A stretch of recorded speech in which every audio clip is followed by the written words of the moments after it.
Hello guys, mga guitar in charge, no? Another day, another guitar. Meron na naman tayo din si setup. Ano na ito?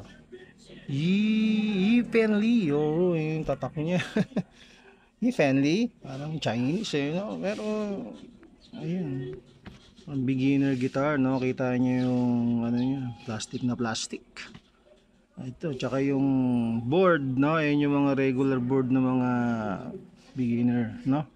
Mga budget wheel na gitara. So, ayan. Talas, no? Kaya kailangan na rin i-fret level natin to, full setup. Ang taas ng action guys, no? Taas, babae may-ari.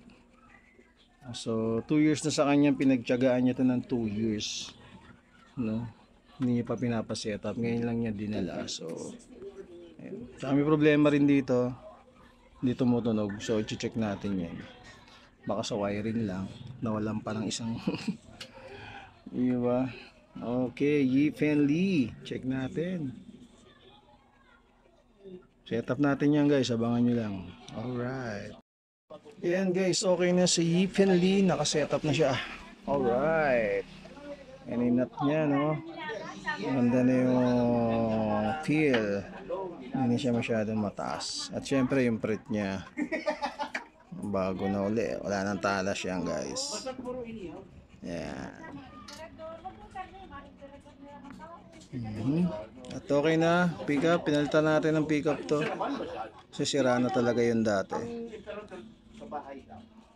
Yan, naka-reduce na siya, naka-ayos na. Siyempre low action yan, hindi na siya yung ganun taas. At nilagyan ko ng pansamantala, libre naman to, palitan na lang niya. Alright, thank you, Yifen Lee, wali ka na sa amo mo. Mag-i-enjoy na yung may-ari, sigurado. Thank you.